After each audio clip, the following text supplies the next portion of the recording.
Okay, I'm Dan with Cats and Camo. We are back on the range with the H&K USP 9 Compact. We've got 10 rounds loaded. We have 9 targets. We're going to double tap the torso to the left, drop each of the zombie heads, 5 of those, and then double tap the torso on the right. And then I'll get off camera and you guys can stare at Allie while she shoots things. But in the meantime, it's me and the H&K USP.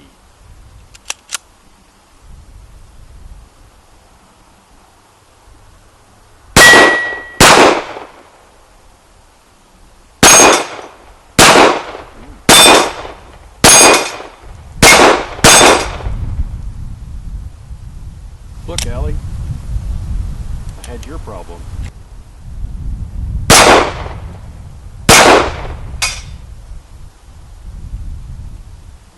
And my torso on the right has eaten my brains. Alright everyone, it's my turn to shoot the HK. The USP 9, rocking it Allie style. Whoop. You're loaded, not chambered. Alright.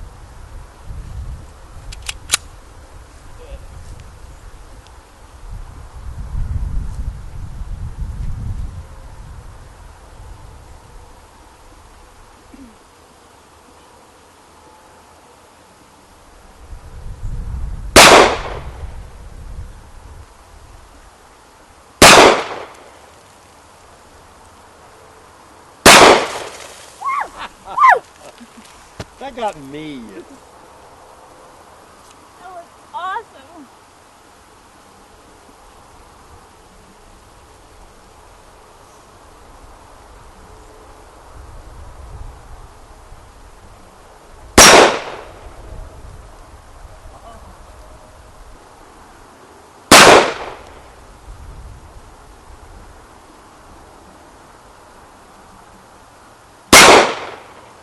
Low again.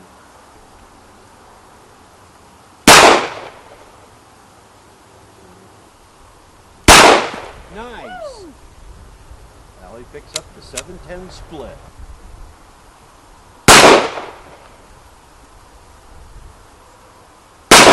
Nice.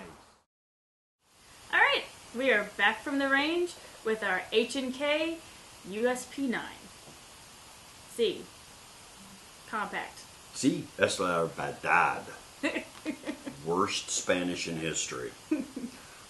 And all I said was, yes, it's the truth. We did just come back from the range with the H&K. And I have mixed feelings. Normally I don't ever want to come back from the range because I want to stay and keep shooting. But in this case, I almost want to throw things and have a little hissy fit because I'm that much of a grown-up. Let's talk about the gun. We rate them on 8 different categories. We have a scale of 1 through 5. The first thing we're going to talk about is comfort of grip. The compact is just a hair too small for me, and with the lip on the magazine, I'm not a huge fan of it. So what's supposed to be a really ergonomic, comfortable shooter's grip falls to just average for me. I want to like it more than I do, I think. So I gave it a 3. I would have to agree, but I guess for slightly different reasons. I mean, it did just seem industry standard. I didn't mind the lip, but again, I've got smaller hands, so it worked for me. It was nice to hold. So again, it wasn't bad. It's not too worthy, but it really wasn't like, oh my gosh, this feels amazing in my hands. So 3 out of 5 does seem like a good score for this. See, when I give a 3, it's a disappointment. When she gives a 3, it's a compliment. So let's talk about the sights. These are just simple white 3-dot contrast sights. They're not especially tall because it's a compact, so they're supposed to be low profile, so they don't snag as much. The downside is they don't really stand out and they don't help you acquire your target really fast. So they're just simply average sights. I give it a 3. We would also have to agree where the sights did seem just to be industry standard. Nothing special about them. They're all one color. They're not luminescent. They're not, anything special. There's just 3 dots there for you. So 3 out of 5 does seem appropriate. Let's talk about the trigger, and this is actually one of the high points. I like hammer-fired pistols for doing multiple target drills, and I like the tactile sense, and I like the trigger on this gun a lot. Actually, it was the best part of the gun for me. I give it a 4. For me, I have an expectation of once I pull the trigger a certain distance, it's gonna fire. This gun did not do that. It took longer. There was a longer pull to it where I would expect it and then jerk and then pull back and then it would fire. So because I had that expectation and it did not meet that expectation, so I ended up giving it a 2. Let's talk about perceived recoil. When I took the gun apart, I showed you that H&K actually puts a little plastic piece that slides freely back and forth up and down the guide rod, and that's supposed to help mitigate recoil. I'm not positive you need that on a 9mm, but to me this just seemed like an average standard grade 9mm. It wasn't more or less. I just gave it a 3. I would have to agree where that piece almost didn't seem relevant. It didn't seem to help. I mean, if it actually did give a different recoil, then yeah, cool, it worked. But it seems just like an extra piece, and the recoil still seems average, it still seems standard. It doesn't seem that that piece actually helps with the recoil, so 3 out of 5 on recoil. Let's talk about accuracy. When I shot paper, I really enjoyed it. I really shot it well, and I was very happy about it. And then we moved on to the steel challenge, and I felt like it was my first day of kindergarten. I was all over the place with it. But when you combine the two, I'm going to have to give it an average score because one was below average and one was way above average. So I'm giving it a 3.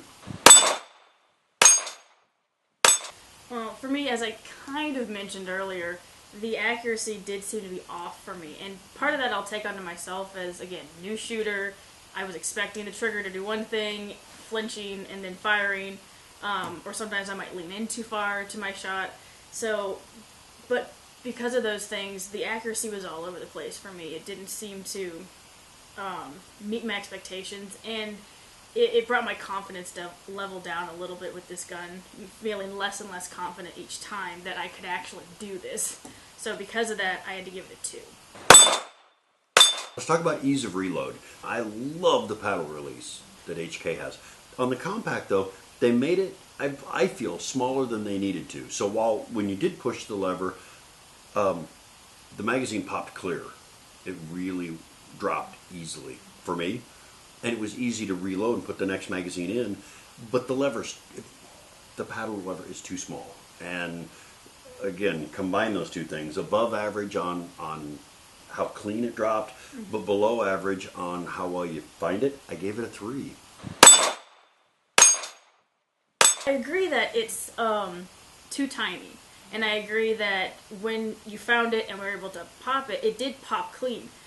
But whenever I found the button, I couldn't hit it properly. It just seemed like I couldn't hit it in the right way, the right timing, and so I was struggling with it every single time I practiced with it. And it even hurt my thumb a couple times. So I almost gave it a 1, but because, again, it drops clean, which is what you want to be able to put a new one in, I did give it a 2.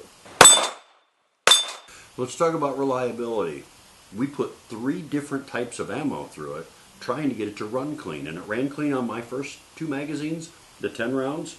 So I thought it was all on alley. And as soon as I said something, the gun said, "Oh, no, you're wrong. I have issues." And I had problems with the gun. We had a lot of problems with this, to the point that it needs fixed.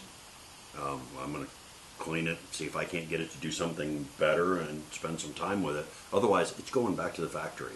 I gave it a 1. I think I got maybe 2 or 3 shots off with what it's supposed to do, and not have to finagle with it. And then in the second course, it didn't do it as much, but it still did it. So that just seems like something's wrong with the gun. 3 different rounds of ammo and of different quality, so that just doesn't seem right to me. So 1 out of 5 does seem like something needs to be fixed. Let's talk about ease of maintenance and cleaning. I would score it down a little bit lower because I don't like having that extra piece very much, but it goes back in very clean, positive. You almost can't put it back together wrong. Do you know what I mean? It's going to go back together. The issue is getting it apart. But I had no problems with it, so I'm giving it a 3. Being a new shooter, I want something fairly simple. The more experience you have, knock yourself out, have 50 pieces, and have fun putting them together and showing it off. But for me, it just seems like the more pieces, the more complicated, the more likely something's going to go wrong. So for that reason, I gave it a 2 out of 5. We're going to add up the scores. My total comes to 23. My score, added up, came up to only 18 points. There you have it. The funeral procession starts behind me. Well, that's all the time we have for today. Thank you so much for stopping by. And if you liked what you saw, please point those crosshairs at the like button down below. And comment in the comments if you'd like for us to review a gun that we haven't so far. You might have some suggestions that we don't know about. We'd love your feedback on that. So stay tuned for more reviews coming on later on. See you then.